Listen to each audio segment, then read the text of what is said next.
भारत ने लगाई रेगिस्तान में ऐसी मशीन जो रेत खाकर 200 साल तक बनाएगी बिजली, जिसे सबने बेकार समझा। भारत ने उसी से रच दिया इतिहास। चीन की फैक्ट्री हो या अमेरिका की लैब, कोई नहीं बना पाया ऐसा ब्रह्मास्त्र, ऐसी तकनीक जो बनेगी भारत की ताकत और दुश्मनों की सबसे बड़ी उलझन। अमेरिका बोला नामुमकिन, चीन ने कहा पागलपन, लेकिन भारत ने कर दिखाया वो करिश्मा जिसे अब दुनिया समझ नहीं पा रही। दोस्तों सोचिए, अगर रेत से बिजली बनने लगे तो क्या होगा। जो चीज अब तक सिर्फ तपती दोपहर में पांव जलाती थी, वही अब भारत की ऊर्जा का नया शस्त्र बनने जा रही है। जी हाँ, इस बार ना कोई तेल, ना कोई गैस, ना कोई यूरेनियम, अब सिर्फ रेत से पैदा होगी बिजली, और वो भी इतनी कि 200 साल तक कोई कमी ना हो। ये कोई सपना नहीं है, ये है भारत की वो क्रांतिकारी खोज जिसने पूरी दुनिया की नींव हिला दी है। अमेरिका हो या चीन, किसी को अंदाजा भी नहीं था कि भारत की धूल उड़ती रेत एक दिन सूरज से भी ज्यादा ताकतवर साबित हो सकती है। भारत ने तैयार कर दी है एक ऐसी तकनीक जो दुनिया में अब तक कहीं नहीं बनी। और इस बार बात सिर्फ खोज की नहीं है, बल्कि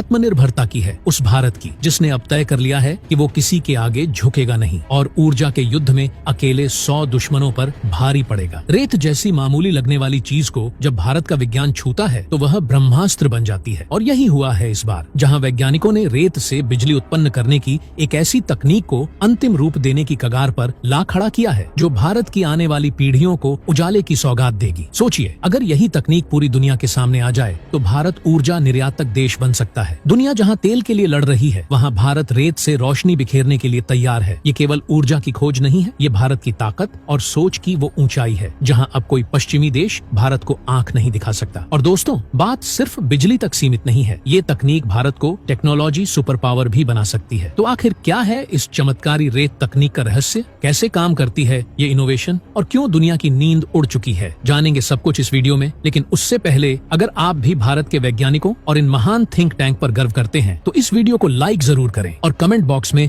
जय हिंद जरूर लिखें। दोस्तों, अब वो वक्त आ गया है जब भारत ऊर्जा के नक्शे पर ऐसी लकीर खींचने जा रहा है जो आने वाले 200 सालों तक मिट नहीं पाएगी। वो रेत जिसे लोग अब तक सिर्फ रेगिस्तान समझते थे, अब वही रेत भारत के भविष्य की सबसे बड़ी ताकत बनने जा रही है। लेकिन सवाल उठता है कैसे, क्या है इसमें छुपा भारत का अगला ब्रह्मास्त्र। तो चलिए अब पर्दा उठाते हैं उस गुप्त खजाने से जिसे भारत थोरियम कहता है, और जो आने वाले समय में न सिर्फ देश को ऊर्जा के क्षेत्र में आत्मनिर्भर बनाएगा, बल्कि वैश्विक शक्ति संतुलन को भी पलट कर रख देगा। दोस्तों, आपको जानकर हैरानी होगी कि भारत दुनिया का एकमात्र ऐसा देश है जिसके पास सबसे अधिक थोरियम के भंडार हैं, और वो भी किसी खदान में नहीं, बल्कि हमारे समुद्र के किनारे बिखरी उस रेत में। रिपोर्ट्स बताती हैं कि भारत के पास करीब 5 से 8 लाख टन थोरियम मौजूद है, जो दुनिया के कुल थोरियम रिजर्व का लगभग 70% हिस्सा है। यानी अमेरिका, रूस, फ्रांस और चीन जैसे देशों को मिलाकर भी इतना थोरियम नहीं बनता जितना अकेले भारत के पास है। अब आप सोच रहे होंगे कि जब हमारे पास इतना थोरियम रिजर्व है तो भारत अभी तक इसका इस्तेमाल क्यों नहीं कर पाया। वजह है बड़ी ताकतों की साजिशें और तकनीक पर लगाए गए अंतर्राष्ट्रीय प्रतिबंध। थोरियम यूरेनियम की ही तरह रेडियो एक्टिव होता है, लेकिन इसमें सबसे बड़ा फायदा यह है कि इससे बहुत ही कम रेडिएशन निकलता है और पर्यावरण पर इसका दुष्प्रभाव न के बराबर होता है। लेकिन भारत को इसका इस्तेमाल करने से वर्षों तक इसलिए रोका गया क्योंकि अंतर्राष्ट्रीय ताकतों को डर था कि अगर भारत इस टेक्नोलॉजी में आगे निकल गया तो यूरेनियम बेचने वाला उनका धंधा ठप पड़ जाएगा। तभी तो भारत जब फ्रांस, रूस और अमेरिका जैसे देशों से इस तकनीक के लिए बात करता था तो वे इसे टाल देते थे। लेकिन भारत ने हार नहीं मानी, भारत ने संकल्प लिया, और अब वो वक्त करीब आ चुका है जब भारत थोरियम आधारित फास्ट ब्रीडर रिएक्टर लॉन्च करने वाला है। तमिलनाडु के कलपक्कम में बन रहा है भारत का पहला स्वदेशी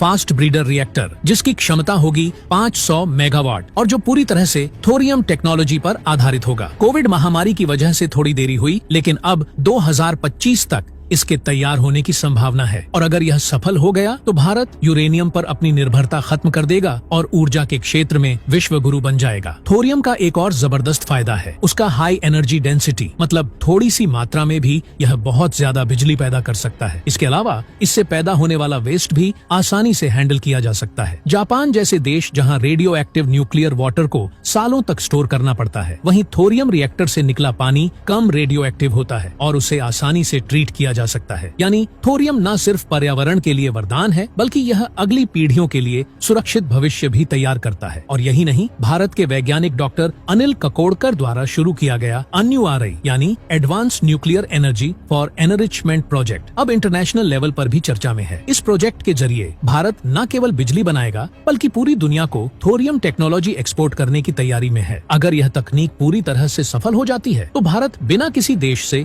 एक भी ग्राम यूरेनियम लिए 200 से 300 सालों तक बिजली बना सकता है, और वो भी सस्ते, सुरक्षित और स्वदेशी तरीके से। सोचिए, जिस रेत को अब तक बेकार समझा जाता था, वही रेत अब भारत की सबसे बड़ी ताकत बन जाएगी। न तेल चाहिए, न गैस, सिर्फ अपनी मिट्टी, अपना विज्ञान और अपने वैज्ञानिकों पर भरोसा। भारत ने दुनिया को यह दिखा दिया है कि हम सिर्फ परमाणु बम नहीं, अब ऊर्जा के लिए भी थर्ड स्टेज न्यूक्लियर टेक्नोलॉजी में सबसे आगे हैं। और ये बात कोई दावा नहीं, बल्कि वैज्ञानिक तथ्यों पर आधारित है। क्योंकि दोस्तों, जरा ध्यान दीजिए, भारत की ये नई तकनीक केवल रेत से बिजली पैदा करने की नहीं है। ये दरअसल एक ऐसी ऊर्जा क्रांति की शुरुआत है जो दुनिया के लिए आज सपना है, लेकिन भारत इसे हकीकत बना रहा है। सोचिए, जब दूसरे देश लिथियम, कोबाल्ट और यूरेनियम जैसी दुर्लभ और खतरनाक धातुओं के पीछे भाग रहे हैं, तब भारत ने एक ऐसी चीज को चुना है जो हमारे तटों पर बिखरी पड़ी है, रेत। और इस रेत से निकाले गए थोरियम को फ्यूचर एनर्जी का ब्रह्मास्त्र माना जा रहा है। थोरियम आधारित ऊर्जा का सबसे बड़ा फायदा है सेफ्टी। जहाँ यूरेनियम रिएक्टर फेल हो जाए तो न्यूक्लियर ब्लास्ट का खतरा होता है, वहीं थोरियम रिएक्टर स्वतः बंद हो जाता है अगर कुछ गड़बड़ हो, यानी फेल सेफ टेक्नोलॉजी। इतना ही नहीं, थोरियम से निकलने वाला रेडियो एक्टिव कचरा भी 95% कम होता है, यानी इसे डिस्पोज करने का खर्च, जोखिम और समय सब कुछ कम। अब जरा ये समझिए कि थोरियम को सीधे जलाया नहीं जा सकता, उससे पहले यूरेनियम 233 में बदला जाता है। इसके लिए भारत में मोनाजाइट सैंड प्रोसेसिंग से लेकर ब्रेडर रिएक्टर की पूरी चेन तैयार की जा रही है। भारत का IGCAR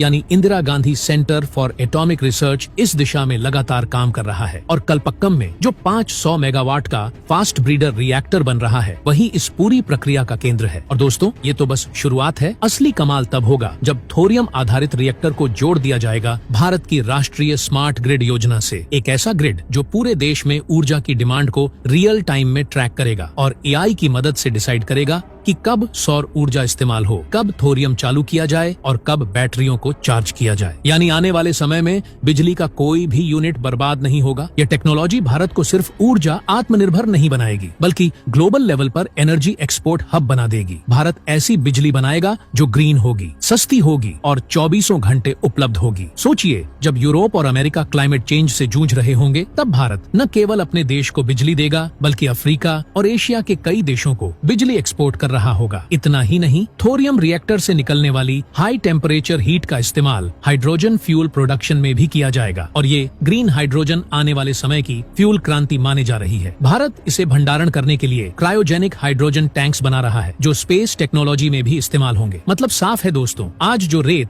भारत के पैरों के नीचे दब रही थी, वहीं अब भारत के सिर को ऊंचा कर रही है। और अब सवाल ये नहीं है कि क्या भारत इस मिशन को पूरा कर पाएगा, सवाल ये है कि जब भारत इस मिशन को पूरा कर देगा तो बाकी दुनिया कहाँ खड़ी होगी। तो दोस्तों, अब फैसला आपके हाथ में है। क्या आपको भी लगता है कि भारत की यह थोरियम टेक्नोलॉजी आने वाले समय में पूरी दुनिया का भविष्य बदल सकती है? क्या आप मानते हैं कि भारत को अब किसी देश के सामने झुकने की जरूरत नहीं? तो कमेंट बॉक्स में अपनी राय जरूर बताएं। जय हिंद।